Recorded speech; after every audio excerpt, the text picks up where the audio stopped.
조선 후기 판소리계 소설 중 저도 여러분도 잘 알고 계시는 그 별주부전이 있습니다. 원제는 그 수군가입니다. 별주부전을 모티브로 해서 만든 퓨전 국악 민요 하나가 근래에 인기를 얻고 있습니다. 아마 여러분들께서도 들어보셨을 것입니다. 1절 일부 가사를 제가 읽어드리겠습니다. 남해 용왕 우연 득병하여, 우연히 병이 들어서 아무리 약을 써도 백약이 무효라. 이때 용왕 꿈속에 신령 나타나 토끼 간이 제약이라 일러주니, 이 말을 들은 용왕 별주부에게 명하기를 토끼를 잡아오느라 하니, 이 말 들은 별주부 멀흐기를. 이 민요의 후렴이 이어지는 별주부의 말입니다. 별주부는 이때 무엇라고 말했을까요? 2절로 넘어가겠습니다. 육지로 나간 자라, 즉 별주부가 토끼를 만났습니다. 자라가 토끼를 꼬드기는 장면 가사를 제가 읽어드리겠습니다. 아이고 토선생 정말 반갑소. 나는 용궁서 온 별주부요. 용왕님께서 큰 상 주신다 하니 자 용궁 갑시다. 거리에는 산의 진미 넘쳐나고 건물은 모두 황금으로 지었고 게다가 벼슬까지 하실 거이니 나와 용궁 가서 부귀영화 누립시다. 이 말 들은 토끼 말하기를 싫다 이놈아 그랬습니다. 별주부의 말이 후렴으로 또 이어집니다. 이때 별주부가 뭐라고 했을까요? 혹시 아십니까? 후렴은 이렇게 시작합니다. 들어보면 다 아실 겁니다. 제가 연습을 좀 했습니다. 난감하네 난감하네 난감하네. 광고로도 많이 쓰고 요즘 아마 많이 들어보셨을 것입니다. 퓨전 국악 민요 후렴부가 바로 난감하네로 시작합니다. 이 노래 하려니까 굉장히 난감합니다. 난감하다를 국어사전에서 이렇게 정의합니다. 이렇게 하기도 저렇게 하기도 어려워 처지가 매우 딱하다. 맞부딪혀 견뎌내거나 해결하기가 어렵다. 별주부 정말 상황이 난감했습니다. 자기가 용왕이면 용왕이지, 아무리 별주부가 신하라도 그렇지, 바다에 사는 자라에게 육지로 나가서 토끼를 잡아오라 한단 말입니까? 신하가 왕의 명령을 어길 수도 없고 그렇다고 명령을 거역할 수도 없는 난감한 상황입니다. 우여곡절 끝에 육지로 기어 나왔습니다. 겨우겨우 토끼를 찾았습니다. 토끼와 말도 텄습니다. 열심히 꼬드겼습니다. 될 듯 합니다. 그런데 토끼가 말하기를 싫다 이놈아 합니다. 토끼는 찾았는데 육상의 토끼를 바다에 자라가 잡을 수 있는 것도 아니고 꼬드기고 꼬드겨도 꼬드겨지지 않습니다. 바다로 돌아갈 수도, 그래도 잡아버리고 엉금엉금 기어갈 수도 없는 난감한 상황입니다. 혹시 여러분께서는 이런 난감한 상황 겪은 적 없습니까? 있다면 그 난감함을 어떻게 극복했습니까? 만약 그 난감한 상황이 생명과 직결되어 있다면 어떻겠습니까?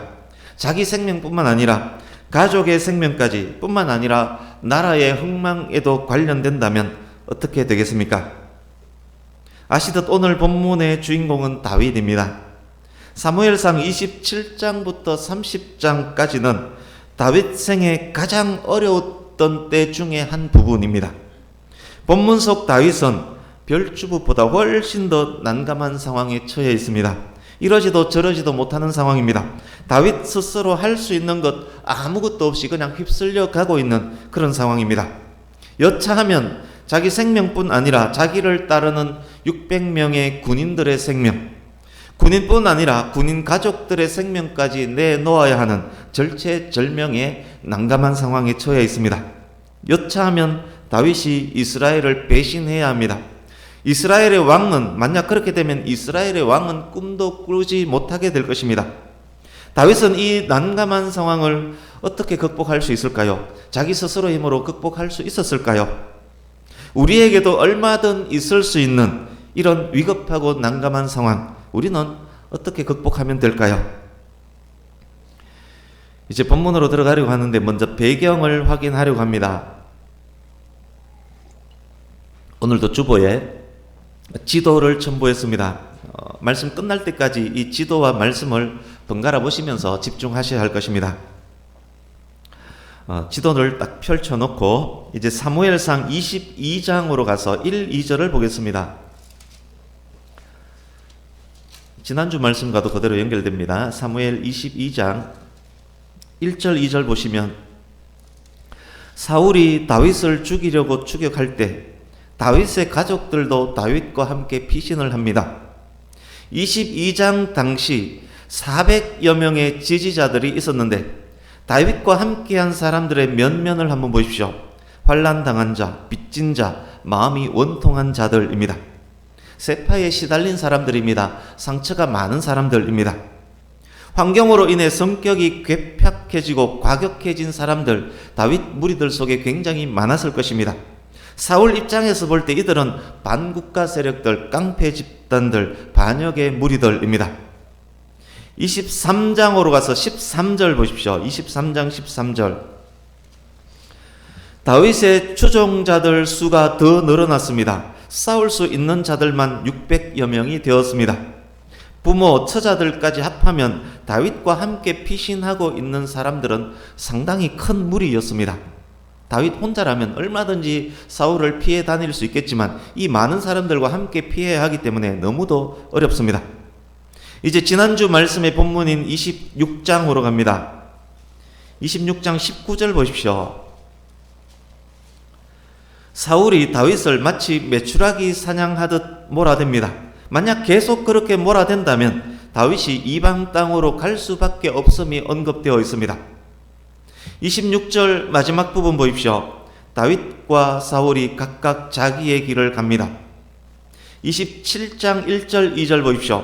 결국 다윗은 이스라엘 지역에 있지 못하고 군인 600여 명 그의 가족들과 함께 블레셋의 가드 왕 아기스에게로 망명을 합니다. 무슨 말씀입니까? 눈물까지 흘리면서 더 이상 너를 쫓지 않겠다 내 아들아, 그렇게 약속했던 사울이 계속해서 위협을 가했다는 말입니다. 그 많은 인원들과 함께 사울의 추격을 피하기는 불가능했기 때문에 사울과 동맹관계에 있는 나라들은 위험하기 때문에 어쩔 수 없이 사울과 대적관계에 있는 블레셋 중에 가드 왕 아기스에게로 망명할 수밖에 없었습니다. 4절 보십시오. 다윗의 예상대로 다윗 일행이 블레셋으로 망명했다는 보고를 사울이 받고 그 이후로부터는 다윗 추격을 더 이상 하지 않습니다. 이게 다윗과 사울과의 직접적 관계는 마지막입니다. 6절을 보십시오. 블레셋의 아기스 왕이 망명한 다윗에게 시글락 땅을 줍니다. 지도를 한번 보시겠습니까? 왼쪽에 있는 바다가 지중해입니다. 지중해 쪽 해변 지역, 블레셋, 남북으로 길게 차지하고 있는 나라가 바로 블레셋입니다. 이스라엘 남쪽 혹은 남서쪽에는 아말렉이 있습니다. 지도상에는 아말렉 지역이 완전히 표시되어 있지 않지만 남쪽은 아말렉, 대대로 이스라엘과 대적이었던 아말렉 지역입니다. 블레셋, 아말렉 모두 현재 이스라엘을 위협하는 세력들입니다. 번호 검은색 1번, 이곳이 지난주 본문의 배경이 된 장소입니다. 다윗이 사울의 창과 물병을 갖고 왔던 그 사건이 일어났던 곳이 까만색 1번입니다. 1번에서 다윗과 사울이 각각 자기의 길로 갔습니다. 다윗은 검은색 2번 블레셋 가드로 망명했고 사울은 검은색 3번 기브아로 갑니다. 이제 빨간색 번호를 보려고 합니다. 1번, 빨간색 1번은 예루살렘입니다. 2번은 가드왕 아기스가 다윗에게 준 시글락 땅입니다. 아기스가 왜 하필 시글락 땅을 주었을까요? 보시듯 시글락은 이스라엘 유다 지역과 가깝습니다. 아기스가 다윗에게 너는 유다를 공격해서 전과를 올리고 전리품을 챙겨라, 그 임무를 다윗에게 준 것입니다. 그래서 시글락을 주었습니다. 다윗이 아기스의 사람으로 살려면 그 임무를 수행해야만 합니다. 그렇지만 다윗은 이스라엘을 너무도 사랑하는 사람입니다. 만약 다윗이 이스라엘을 공격한다면 배신자인 그가 이스라엘의 왕이 될 수 없을 것입니다. 참 난감한 상황입니다. 이제 8절에서 11절 보십시오. 난감했던 다윗이 27장 8절에서 11절 보시면 난감했던 다윗이 이스라엘을 치는 대신 아말렉을 칩니다.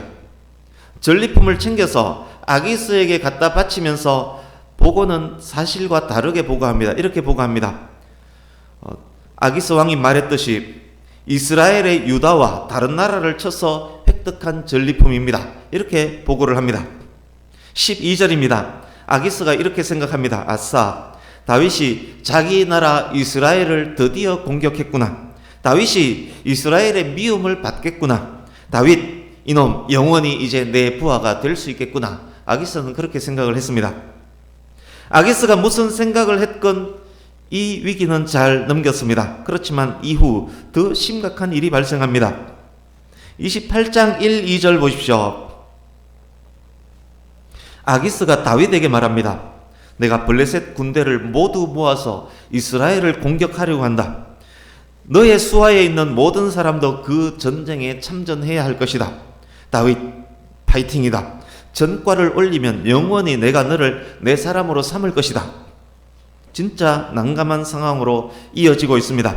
이스라엘과 전면전을 계획하는 블레셋, 그 블레셋의 일원으로 다윗이 참전하게 생겼습니다. 지금 아기스는 다윗에게 참전 명령을 내리고 있는 중입니다. 하나님의 기름 부음 받은 자이기 때문에 엄청난 기회가 왔음에도 사울을 죽이지 않았었는데 전면전에 나간다면 사울과 직접 칼 들고 싸워야 할 일이 생길 수도 있습니다. 다윗 자기 손으로 이스라엘 군인들을 죽여야만 합니다. 그렇다고 아기스에게 대놓고 자기 생각을 말할 수 없습니다. 겨우 600명의 군인이 공개적으로 블레셋에 반항한다면 그곳은 600명의 무덤이 되고 말 것입니다. 29장 1절 보십시오. 블레셋 모든 군대가 빨간색 3번 아벡에 집결했습니다. 그때 이스라엘 군대는 5번 이스라엘 지역에 집결해 있습니다. 이제 28장 4절 이하를 한번 보십시오. 28 앞으로 가서 28장 4절 이하. 28장이 29장 앞부분에 배치가 되어 있지만 시간적으로는 29장 1절 이후에 일어난 일의 기록입니다. 성경에는 그런 경우가 자주 있습니다. 빨간색 3번 아벡에 있던 군대가 4번 이스라엘 군대에 인접한 수넴까지 이르렀습니다. 그게 28장의 기록입니다. 블레셋 대군을 본 사울 너무도 두려웠습니다.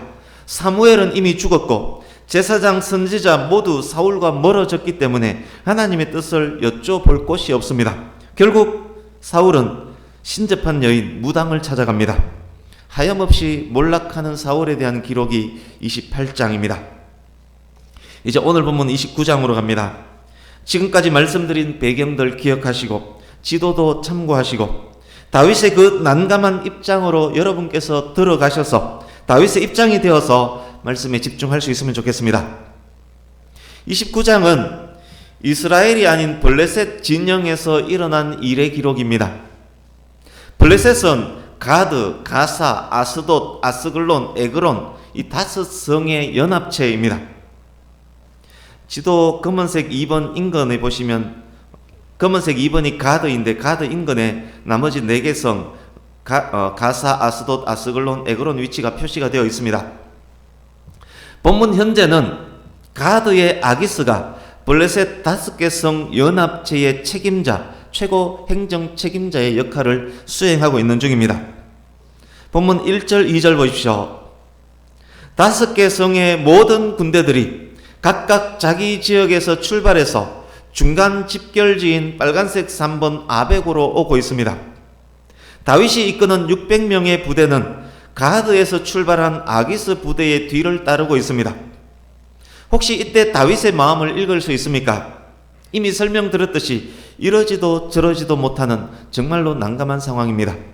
28장이 무력한 사울에 대한 내용이었다면 29장 현재는 무력한 다윗에 대한 내용입니다. 블레셋의 결정에 의해서 다윗의 운명이 좌우되어지는 그런 상황에 처해져 있습니다. 이 난감한 상황에서 분명 다윗은 기도했을 것입니다. 여러분이 다윗이라면 여러분은 하나님께 이 순간에 무엇이라고 기도했겠습니까? 이제 3절 보십시오. 집결지에 이르렀을 때에 가드왕 아기스를 따르는 다윗의 부대를 다른 4개 성의 방백들은 4개 성의 두목을 이야기합니다. 4개 성의 방백들이 보았습니다. 그냥 딱 봐도 블레셋 군대와는 분위기부터 다릅니다. 말도 다르고 복장에도 차이가 있습니다. 환난당한 자, 빚진 자, 원통한 자들의 집합체이기 때문에 왠지 삐딱해 보이고 왠지 과격해 보이기도 합니다. 이 별동대를 다윗이 이끌고 있음도 확인했습니다. 그 중에 누군가는 저놈이 누군지 아마 검색도 했을 것입니다. 급히 그것을 본 방백들이 급히 방백들 회의를 소집합니다. 4개 성 성주들이 아기스에게 따집니다. 이 히브리 사람들이 무엇을 하려느냐? 히브리 사람들이란 단어는 타국인이 이스라엘 사람들을 무시할 때 쓰는 말입니다. 한국 사람들이 중국인, 일본인을 폄하할 때 되놈 혹은 외놈 혹은 쪽발이라는 단어를 쓰지 않습니까? 그렇게 쓰는 단어가 히브리 사람들이란 단어입니다. 방백들이 아기스에게 아니 저 히브리 깡패놈들이 왜 여기 함께 있는 거요? 그렇게 따졌다는 말입니다. 아기스가 말합니다. 저 사람은 사울의 신하였다가 내게 망명한 다윗이요. 내가 지금까지 여러 해 살펴봤는데 다윗 저 사람 진국이요. 허물이 없는 사람이니 믿고 맡겨봅시다. 그렇게 설득을 합니다. 4절 5절입니다. 그 말을 들은 방백들 더 화를 냅니다. 이렇게 말합니다. 아기스 당신 미쳤어. 지금 무슨 소리 하는 거요? 사울과 다윗의 사이가 지금은 안 좋다 칩시다. 그러나 다윗은 사울의 신하요. 사울이 죽인 자는 천천히요 다윗이 죽인 자는 만만히로다 하는 이스라엘 인기곡도 모른단 말이요. 사울과 다윗이 연합해서 적들을 엄청 죽였다는 노랫말 아니요. 다윗은 사울과의 관계가 다시 회복되기를 원하고 있을 것이요. 다윗이 다시 사울과 좋은 관계 유지하려면 우리들 모가지 잘라가는 것보다 더 좋은 것 뭐가 있겠소? 이스라엘 공격하는 척 하다가 획 돌아서서 우리 공격하면 도대체 어떡하려고 하요? 저놈 다윗과 우리는 함께 할 수 없어. 좋게 말할 때 저 깡패들 시글락으로 돌려보내시오. 그렇게 막 압박을 합니다. 이제 6절에서 10절입니다. 한 명의 아기스가 논리적으로 따지는 4명의 방백들을 감당할 수가 없었습니다. 출전 명령을 내렸고 그래서 함께 여기까지 왔는데 이젠 철군 명령을 내려야 합니다. 번복하기에 아기스의 위신이 말이 아닙니다. 그렇다고 위신 때문에 계속 다윗과 함께 전쟁터로 갈 수는 더욱 없습니다. 다른 방백들이 아기스와 함께 하지 않는다면 성산이 없는 전쟁이기 때문입니다. 아기스도 난감해졌습니다. 난감한 아기스가 다윗에게 가서 말합니다. 어이 다윗, 내가 많이 미안하네. 내가 너를 아끼고 좋아하고 믿는다는 것 알지? 내가 너를 믿는다는 것, 너의 하나님께 내가 맹세할 수도 있다. 꼭 너를 데리고 전쟁을 치르고 싶었는데 다른 방백들이 죽어도 싫다네. 그러니 다윗, 다른 방백들 눈 밖에 나서 좋을 것 없으니 너는 다시 블레셋 시글락으로 돌아가라. 다윗 입장에서도 이 순간이 복잡 미묘한 상황입니다. 어쩌면 아기스가 최종적으로 다윗을 시험하는 것일 수도 있습니다. 철군 명령은 다윗에게 매우 반가운 일이지만 그렇다고 대놓고 예 알겠습니다 할 수도 없습니다. 다윗이 아기스에게 말합니다. 왕이시여, 저를 못 믿는 겁니까? 제가 지금까지 왕에게 얼마나 충성했는지 왕은 아시지 않습니까? 저는 싸우고 싶습니다. 그런 저에게 돌아가라니요. 속마음 숨기고 강단 있게 말한 다윗에게 아기스가 속습니다. 아기스가 다시 다윗을 설득합니다. 네 마음 다 안다. 그렇지만 어쩌겠노? 네가 가면 다른 방백들이 안 가겠다고 하니. 그러니 다윗아, 너는 내일 아침 일찍 모든 군장 꾸려서 철군하라. 이건 명령이다. 11절입니다. 다음날 아침 다윗은 지도 빨간색 3번 아벡에서 자기들의 거주지인 2번 시글락을 향해 출발하고 블레셋 모든 군사들은 3번 아벡에서 5번 이스라엘 지역에 진치고 있는 이스라엘 군대와의 일전을 위해서 4번 수넴을 향해서 출발합니다. 이제 31장으로 가서 1절 2절 보십시오. 31장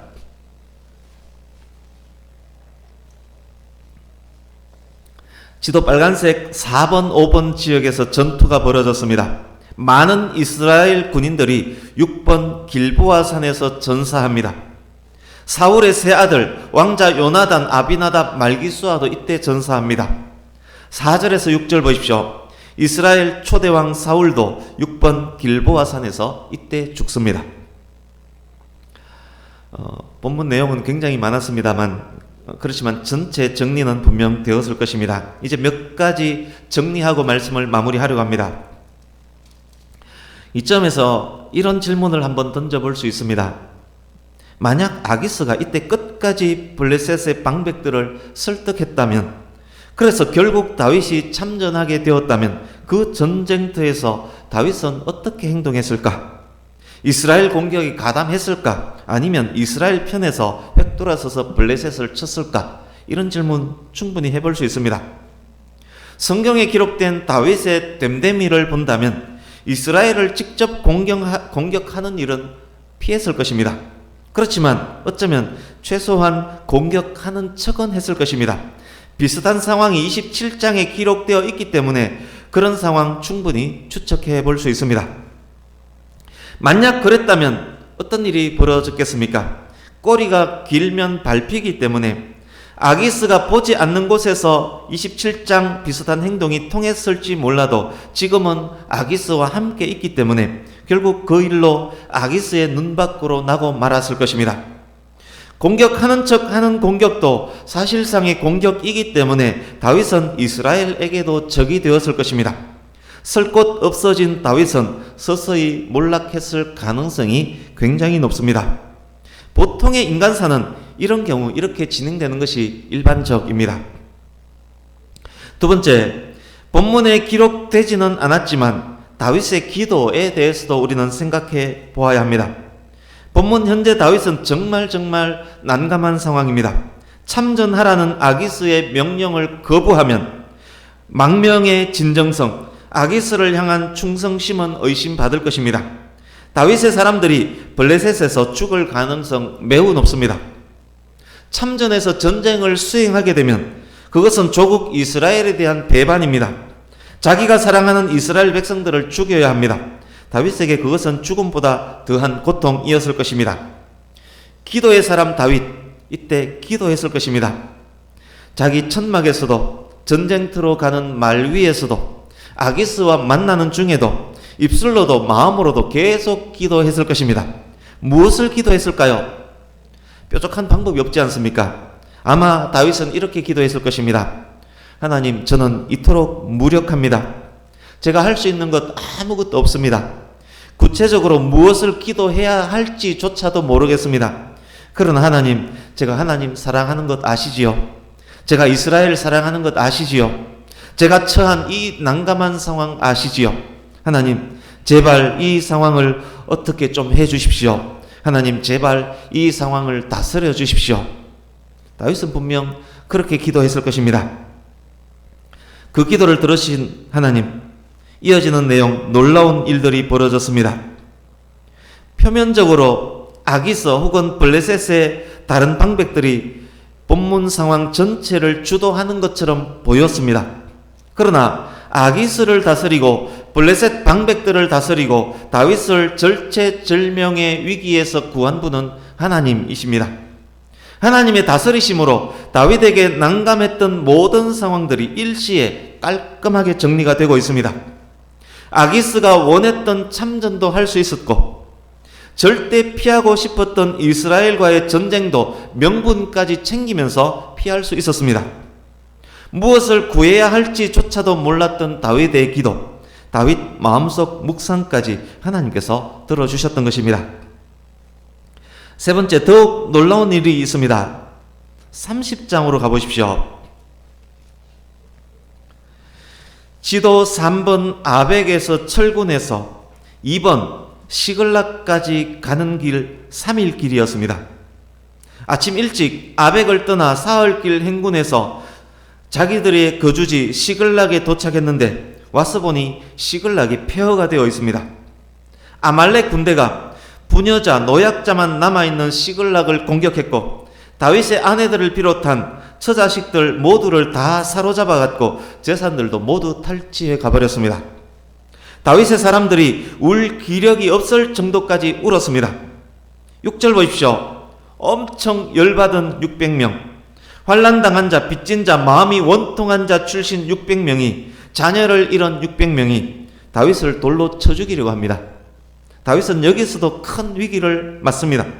7절 보십시오. 그렇지만 믿음의 사람 다윗이 여호와를 힘입고 용기를 얻고 위기를 극복합니다. 아말렉을 추격할지 말지를 하나님께 묻습니다. 사울은 무당에게 물었지만 다윗은 하나님의 뜻을 구했습니다. 하나님의 뜻에 의해서 다윗이 군대를 이끌고 아말렉을 공격합니다. 17절 18절 보십시오. 전쟁은 대승하고 가족들 빼앗겼던 것 모두 되찾고 엄청난 전리품도 챙겼습니다. 사울과 블레셋이 전쟁하는 동안 다윗은 또 다른 이스라엘의 원수 아말렉과 싸웠던 것입니다. 결국 사울과 다윗은 같은 이스라엘 편에 있었던 것입니다. 26절 이하 보십시오. 아말렉에서 획득한 전리품들을 유다 장로들을 비롯한 이스라엘 지역에 골고루 선물로 보냅니다. 사울이 하나님의 버림을 받게 된 직접적 이유 중 하나가 아말렉과의 전쟁 과정에 있었던 불순종 때문입니다. 사무엘상 15장에 기록된 내용입니다. 그러나 다윗은 아말렉과의 전쟁을 통해서 이스라엘 백성들의 마음을 얻게 됩니다. 여러분, 이 시점에서 한번 생각해 보십시오. 만약 다윗이 아기스와 함께 끝까지 수넴까지 갔다면 어떤 일이 일어났겠습니까? 만약 다윗의 철군이 늦어졌다면 어떻게 되었겠습니까? 3번 아벡에서 철군하지 않고 4번 수넴에서 철군했다면 어떤 일이 일어났겠습니까? 시글락에서 사로잡힌 가족들, 빼앗긴 재산들 단 하나도 찾지 못했을 것입니다. 그나마 아벡에서 3일 만에 철군했기 때문에 추격에서 아말렉을 칠 수 있었습니다. 그러나 조금이라도 더 늦어졌다면 아말렉 칠 수 없었을 것입니다. 어쩌면 그 일로 인해서 슬프고 화난 600명에 의해서 돌 맞아 죽었을 것이고 600명은 뿔뿔이 흩어졌을 것이고 다윗은 왕이 되지 못했을 것입니다. 말씀 두 곳을 함께 읽으려고 합니다. 오늘 말씀을 통해서 확인할 수 있는 중요한 교훈입니다. 시편 19편으로 갑니다. 구약성경 816페이지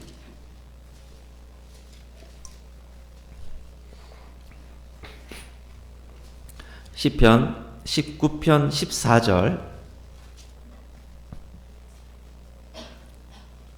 시편 19편 14절 같이 읽습니다. 시작. 나의 반석이시요 나의 구속자이신 여호와여, 내 입의 말과 마음의 묵상이 주님 앞에 연락되기를 원하나이다. 아멘.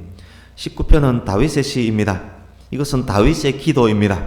그렇습니다. 우리가 진정으로 하나님 앞에 바로 서기를 노력하는 성도라면, 우리가 오직 하나님만을 신뢰하고 의지하고 기도하면 무엇을 구해야 할지조차도 모르는 난감한 상황일지라도 그래도 끄끄대면서 눈물로 기도하면 마음을 아시는 하나님께서 우리 입의 말뿐만 아니라 우리 마음속 묵상까지 들으시고 그 난감한 상황을 다스려 주십니다. 우리의 자존심까지, 우리의 명분까지도 챙겨주십니다. 저는 그런 경험들을 많이 했습니다. 우리 하나님은 이토록 멋지고 멋진 하나님이십니다. 말씀 로마서 8장으로 가겠습니다. 신약성경 250페이지